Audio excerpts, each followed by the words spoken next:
In countries like the UK, where carrying weapons is illegal, you might be thinking, what could I actually use to protect myself in a situation like a random knife attack? In this video, we're going to give you our take on some of the best everyday items you can use to help you survive a knife attack. Some of those items you can legally carry yourself, others you might find hanging around in the environment around you. But before we get into all of that, we've put together an information sheet with around 20 different everyday items that you can carry in countries like the UK legally and how to use them in a self-defense situation. The link is in the comments and in the video description. You can download that now for free. So wherever I go, I always carry a super important piece of kit with me within the water bottle container of my backpack, and that is a doorstop. So these are really, really handy little bits of kit. If something's gone wrong and you need to quickly lock yourself in a room, secure the door, keep the attacker outside, then these are brilliant. So all you need to do is close the door and then slide this thing underneath the door, okay? And that's going to give you a little bit of time to keep the attacker out. It's not going to keep them out forever,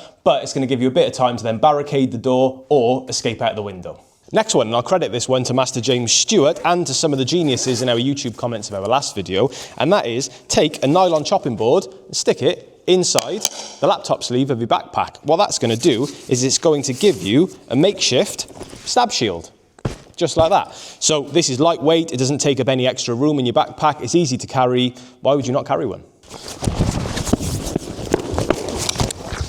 Umbrellas, not very common in countries like Spain, but believe me, in the UK, you always have one of them.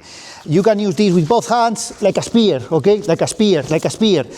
Also, there are similar things, like an umbrella. Could be a mop, could be a walking stick, could be a lot of things, more than you think, okay?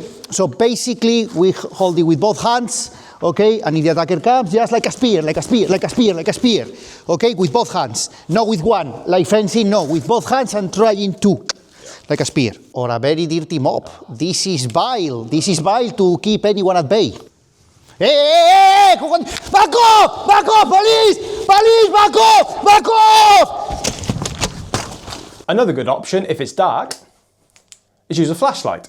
Flashlights are really, really good, particularly ones with a strobe function to disorientate an attacker, blind them temporarily and give you a chance to escape. Clothes territory, raincoats. If it's a heavy raincoat, yeah, you can use it as a shield, okay? You can use it as a shield, okay? You can throw it.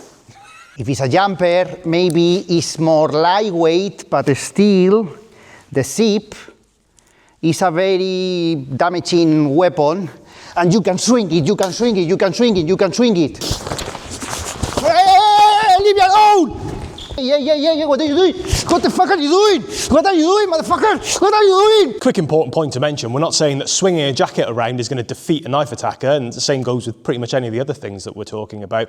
The point is to delay them. So even if it's a case of they take a quick step back, it gives you time to orient, and it gives the 5 people behind you time to figure out what's going on and run out the door. Cleaning tools, I'm a very big fan. So in a hotel, in a shop, everywhere, in a train, you can have someone cleaning, the staff cleaning. And in here, how many swingables I got? How many?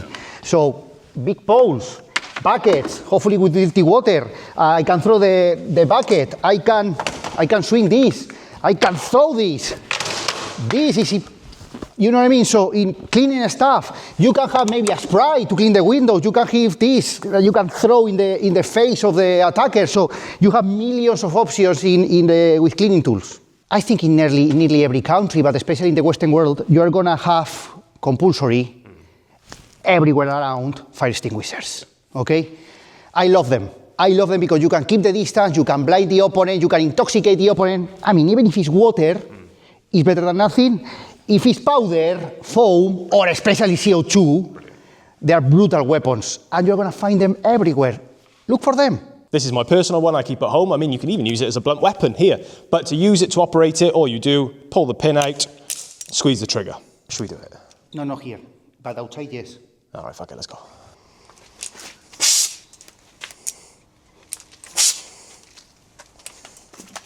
Ah! And then we have the chair. We talked about this before. It's a very good artificial barrier. It's very heavy. You can throw it eventually, you can hit with it, but yeah, it's an amazing shield. Probably is my preferred shield one. As an add-on, This one eventually, legs of a chair, legs of a table, okay?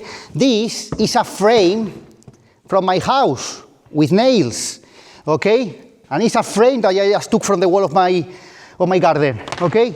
And it's like a swingable walking stick, okay? So they are very improvised things that you can have eventually. You can break the legs of the chair, depending on the chair, depending on the table. Try to be creative. Anything which you can throw, anything that you can swing, could be a bottle, could be a glass. My mom is a bird watcher, always with binoculars. You can swing the binoculars, you can throw them to the head, you can get, with those things, long weapons, with those things, normal things to have.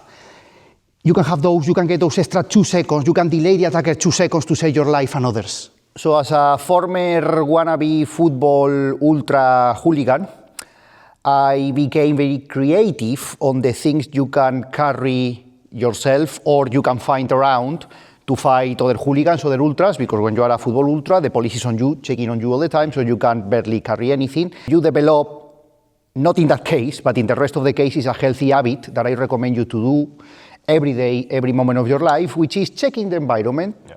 What things I could use if something happened. You enter a hotel lobby, you enter a train, the underground, even an office, whatever. Okay, nothing's gonna happen, but just in case, what is at hand? That's a healthy habit. Just to be clear, none of this beats escaping. Running away is still the safest and the best option, but sometimes running away isn't an option at all. And remember, if you want a full list of everyday items that you can carry legally in the UK and how to use them to defend yourself, the link is in the description and in the comments. Download it now for free.